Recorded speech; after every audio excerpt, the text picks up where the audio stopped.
It doesn't work with automorphism when you go to. If you don't have units, Yes, you need invertible elements. Yeah. And in the real world algebra, in the limit situation, Yeah. you don't have units. Do you need only two-sided units, two-sided inverses, or one-sided inverses? Right. Yes. You want two-sided inverses. Yeah, but yeah. But I'm working if I introduce the symbols that Nick introduced earlier. No, but the inverse is two-sided when you use the notion of inner automorphism. Yeah. But we've extended the algebra. That was the point I was making. If you extend the algebra, then you may introduce new units, but then you have to show them. Sorry, I misunderstood. I didn't understand at all with the automorphism and units. What? So the inner automorphism is conjugation with, it's written there with alpha minus 1. Yeah. You need the alpha minus 1. And in the wild algebra they don't know units except the ground field elements. You can take the wild field, you can localize. And then you can take automorphisms that are so-called X inner or something that are coming from a localized element.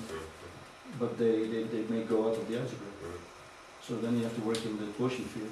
In the in the limit, in the quotient field of the field of fractions. So you may not have inner automorphisms at all. I would argue maybe we should stay with the discrete. Well, this is why I always answer Ray when we get into this thing. Well, who cares? I'm a physicist, so I want discrete. But if you extend the wild algebra, if you extend this idempotent element, there may also be new units. Yeah. Well, that's what I'm doing. That's what I'm trying to get. Something to look at, but I'm not sure that you have new units. No, I don't want to. That's what I want to get confirmed with some with a good mathematician, Freddie. Isn't that inevitable, brother? Because you're associating alpha with effectively a coordinate, a measurable coordinate, aren't you? If it's a continuum, then any finite alpha is going to give you a zero interval. Sorry, you mean delta x? Your space. Alpha delta x. Well, alpha's the order, the position. Right. Discrete position. Delta x is this spacing, which goes like 1 over root n. This e, this e does carry through. Yeah, there may be sums. That e does disappear, but it's not a polynomial. You can't write it as a polynomial sum of the p's and the but you are aware that p's and x's. Yeah, I don't know the units of this new algebra. What's that? You've got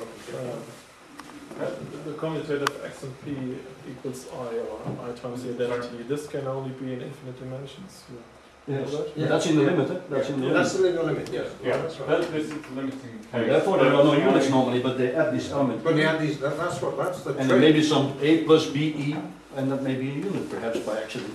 Well, they would have to show. I doubt it because there's many zeros dividing around. This is what I want to know. What we've got to do to show that this is okay. This is kosher or bucker or whatever. It could be, but it's a bit strange because you have left and right zero division, and then to have still a unit is a miracle.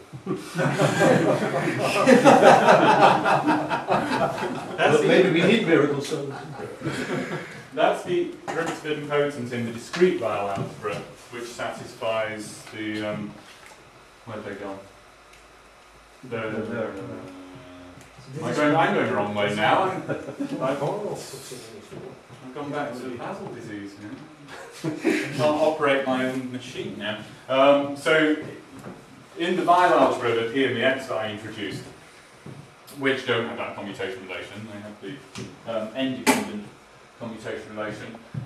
This is the E that satisfies that. I mean, if you do this in terms of the simple matrix representation, you say it's just matrices, then this is the epsilon alpha beta is just the matrix with a 1 in the alpha beta position and zeros everywhere else.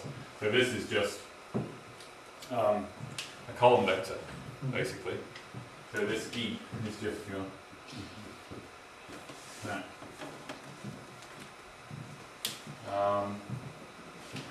Nick, could you recap for me or for others, perhaps as well, what you mean by a process in this model? So the process, so the so process is this thing that's restructuring. Sorry to get back into that. Merges, yeah, in the vague transcendental meditation sense. We want a mathematical representation of it. In this sense, the algebra is the reality of the process, and the dynamic, the evolution of the process is inner automorphism within the algebra. Right. So that's Yeah. that you can represent, so you can have a time parameter in here, or an evolution parameter, if you want, such that you can get, this would be the dynamics. So this is the algebra, the ordering of the algebra at some time means the ordering of some other way So- to define some order on it. The process That is automatically mathematics. scrambles the space. The process automatically scrambles the space, exactly, yeah. So can you call it order anymore? It's a different, it's an a-local order. Okay. I think this relates, actually I'm very concerned about the point Freddie's raised, and I do see that there's a real problem here with the continuum limit. Right. And that what you've done, it still seems to me to be a very suggestive and helpful time model in getting at the conceptual issues about how we might represent a notional process. But I do see that there is this very strong technical algebraic objection to it, Yeah. because, as you say, you won't have units if you go to the limit. Mm-hmm. But one thing which Basil said this morning, which seems very relevant here, you made the historical remark about Gibbs having slapped down the suggestion that Clifford algebras were going to be really relevant to physics, because they involved this mixing of the vectors and part of a bivector. Well, that's exactly what's going on here, isn't it? Yeah. Yeah, but there's mathematically there's no problem with the orthogonal Clifford, because everything's finite, the Yeah, that's inner the- exists. That's what I wanted to point out. There are, that's my point. I want to point out the case that there are examples, such as the orthogonal Clifford, where you have got, and which in fact you wrote that very interesting paper with Fabio and the spinner, looking at the spinner in the context of the orthogonal Clifford argument, where you don't, if I understand it, have the objection, the technical objection which Freddie has raised. No, this no. example. And you don't have it in But the maybe, discrete maybe, part. maybe So- you don't have to use, why do you say inner automorphisms? In the finite Oh case, yeah, okay, just in a I finite always case- hesitate when I say Yeah. inner in a myself. finite case, all automorphisms are inner. Let's call them multi-theorems. Oh, okay, no, so let's And then remove just scratch the inner. inner. Let's and in the remove worlds inner. where there are many We're not automorphisms. saying inner. Then you're happy. Yeah, then I'm happy. So what do we just call them? General automorphism. Just outer automorphisms. Outer automorphism. Automorphisms, yeah. But Just still of this automorphism. form. But still of this form. No. So, No, just M1, M2 like I okay, like you had. Right. Just But any, that's- any you have the automorphism. orthogonal In the finite case, it's the same. No, evidently. Because in the finite case, every automorphism is inner. Yeah. Every automorphism respects the ground field, the center, No, is inner. M1 equals M2. But in the limit, not anymore. So just drop the inner, and it's okay. So what are the automorphisms like? Oh, this is a big group. I don't. Yeah, it's very Let much somebody bigger. know that. When I said inner, I sort of thought. Just drop the inner and you don't Schrodinger agree. evolution is inner automorphism, so. Sorry?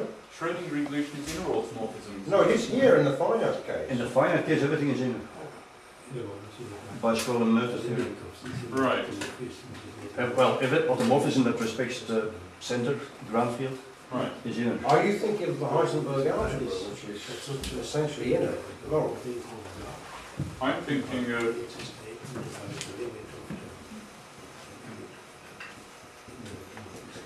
That's what we do. Right. And H is in the That's algebra. not M1 and M2 though. Yes. Right?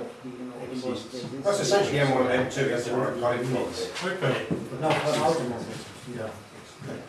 But if I've understood, just to kind of recap this exchange, which I think is very important, Freddie's technical objection about the problem of not having units if one goes to a continuum limit, in the case of the vowel algebra, would fall away if you just remove the restriction to automorphism. And independently of that, there are examples which Basil cited, the orthogonal Clifford algebra, which is relevant to his way of understanding the spinner, which is something which perhaps like to say a few words about, which might help to underline this approach to process, mathematization of this process, where this objection would arise anyway, because you don't have that problem when you go to the limit. But I mean, if I may be the flying word, if you go to auto-automorphisms, because you sort of want to have the evolution dynamics generated inside your algebra,